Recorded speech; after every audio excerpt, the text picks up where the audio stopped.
Krisen raser, men handelslivet ser ikke passivt til. Nej, i Fredensborg har krisen fået den lokale formand for Erhvervsforeningen til at gå ind i politik.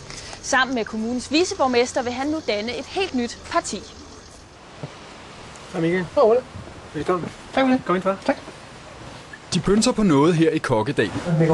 I hvert fald er det ikke kun på grund af kaffen og kagen, at formanden for Fredensborg Erhvervsforening er på besøg hos viceborgmesteren. Han er nemlig bekymret for erhvervslivets fremtid i Fredensborg. Mine tanker opstod ved at tænke, at jeg må gøre noget på et tidspunkt en gang i bilen, og så blev jeg enig med mig selv, om jeg laver mit eget parti. Så Michael Frey allierede sig med Fredensborg Kommunes viceborgmester, løsgængeren Ole Martedal, for at danne lokallisten Fokus Fredensborg. Vi er jo ikke bundet af sådan partiideologiske linjer, og det meget handler om, det er jo sådan noget lavpraktik, noget med, at vi skal kunne se de gode forslag, uanset hvor de kommer fra. Indtil videre har partiet hovedkvarter her i Ole Martedals udestue, og partiprogrammet er først klar efter sommerferien. Men der er helt sikkert én mærkesag, partiet vil kæmpe for. Gode virksomheder giver flere jobs, og flere jobs giver flere penge, både til virksomhederne, men også til kommunen, og også til den enkelte borger osv. Så der er en meget kæmpe stor effekt af, at erhvervslivet kører godt. For Michael Frey er det første gang, han stifter bekendtskab med lokalpolitik. Ole Martedal derimod er en af de mere erfarne politikere i Fredensborg Kommune.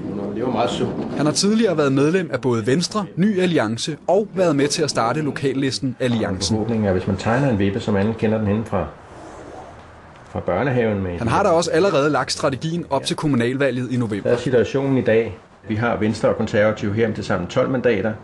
Over på den anden side har vi Socialdemokraterne, De Radikale, SF, Dansk Folkeparti og Liberal Alliance, som har 14. Det vi håber på, det er selvfølgelig, at vi kan snige os ind her i midten med 2 mandater under liste L og få den afgørende indflydelse. Ambitionen er altså at blive tunge på vægtskålen og dermed være med til at bestemme, hvem der skal være ny borgmester i Fredensborg. Selvom man har ledelseserfaring fra erhvervslivet, så er det ikke nemt at gå ind i politik. Det er noget andet end at styre sin egen virksomhed, hvor du kan. Så, nu gør vi sådan. Selvfølgelig er det. Ja, der er en masse mennesker, du skulle blive enige med. Og så skulle man også kunne leve med at komme i mindretal. Ja, hvor du holder fast på dine holdninger. Altså, så var der et flertal, der stemte anderledes end dig. Og det var nok ærgerligt, men sådan er politik jo også. Det kan godt være, det bliver svært at vende sig til.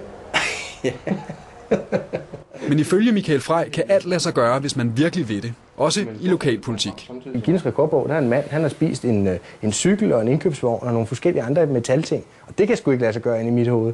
Men så kan man vel også godt ændre lidt på noget arbejdsgang eller noget politik, eller hvad fanden ved jeg, hvis man kan spise en indkøbsvogn og en cykel. Det er sådan, ja, det er min holdning.